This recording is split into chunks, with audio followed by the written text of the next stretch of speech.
अब कांग्रेस सामने आ गई है, इसकी वजह क्या है अभय नारायण जी? भाई आखिर नाम लेके तो कहा नहीं गया, पर कांग्रेस ने इसे अपने ऊपर की गई टिप्पणी बता दिया। मोहन तिवारी जी, आपको नमस्कार। चौबे जी को प्रणाम। सुंदरानी जी को प्रणाम। आपको भी और प्रणाम अभय नारायण जी। जो आप सबके माध्यम से दर्शक हमको सुन रहे हैं, देख रहे हैं, उन सबको नमस्कार। मोहन तिवारी जी, देखिए, दो विचारधाराएं, वामपंथ और दक्षिणपंथ, एक दूसरे के घोर विरोधी हैं। अगर नक्सलवाद वामपंथ विचारधारा का उग्रवादी समूह, माओवादी समूह या अन्य समूह के नाम से जाना जाता है, तो दक्षिणपंथी के रूप में जो शोषण करने वाले जमींदार थे, जो शोषण करने वाले लोग थे, उनकी विचारधारा दक्षिणपंथी विचारधारा की भारतीय जनता पार्टी है।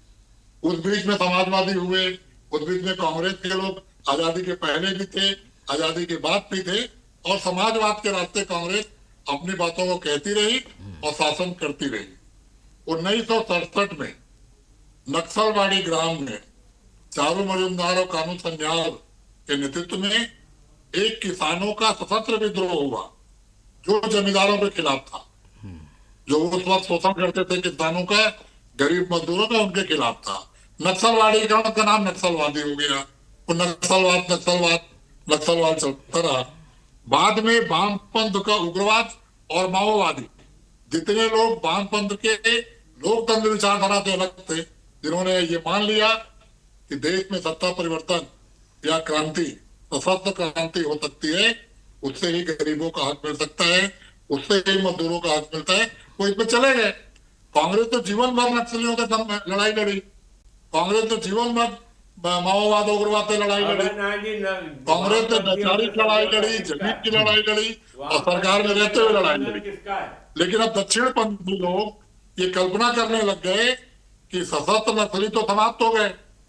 अब जो दिमाग में लोगों के विद्रोह है, जो लोगों का विरोध करने का तरीका है, जिसमें 20 जुलाई की जो घटना है जंतर मंतर की, उससे दिमागी संतुलन भारतीय जनता पार्टी के चाणक्य का बिगड़ गया, और भारतीय जनता पार्टी की चाणक्य चारों तरफ से फेल हो गए।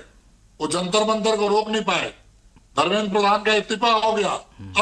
अब इस्तीफा अमित शाह का मांगा जा रहा है, और लग रहा है कि अमित शाह पूरे दबाव में है। तो प्रधानमंत्री ने लाल किले से जहां आजादी की बात करनी चाहिए, विकास की बात करनी चाहिए, 2047 के भारत की बात करनी चाहिए, आज आप कहां खड़े हो? ट्रंप से कैसे मुकाबला करोगे? ईरान और अमेरिका युद्ध का जो प्रभाव पड़ रहा है, उससे सरकार कैसे निकलेगी? नीट जो परीक्षा लीक समाप्त हुआ, उस पर आप क्या करें? उन बातों को छोड़ के आपने एक नया शब्द ला दिया, दिमागी नक्सल, ताकि उस पर बहस हो, नेरेटिव सेट करना। आरएसएस के मुख्यालय से ये शब्द निकलते हैं, सांप्रदायिकता की कड़ाई में होते हैं, पूरी चाशनी चढ़ाई जाती है, और चाणक्य जी कहते हैं प्रधानमंत्री जी को कि आप इसको बोलिए और संदेश दीजिए। दिमागी नक्सल तो इनके मन में है।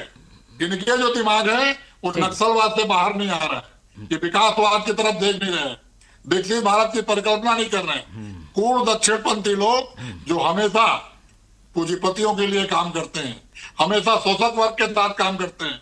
ये गरीब, मजदूर, आदिवासी, 25 करोड़ लोग गरीबी रेखा से बाहर हो गए, और 80 करोड़ को हम 5 किलो चावल दे रहे हैं।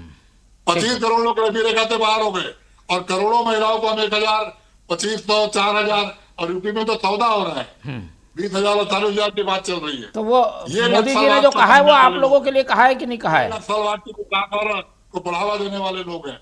मुझे तो लाल किले के बादल पे पहली बार कहना नहीं चाहिए, प्रधानमंत्री देश के प्रधानमंत्री होते हैं, ठीक है। लेकिन पहला बार दक्षिणपंथी प्रधानमंत्री और भाजपा के प्रधानमंत्री के रूप में जो भाषण हुआ, चलिए वो आ अच्छा गई नहीं बात। लगा।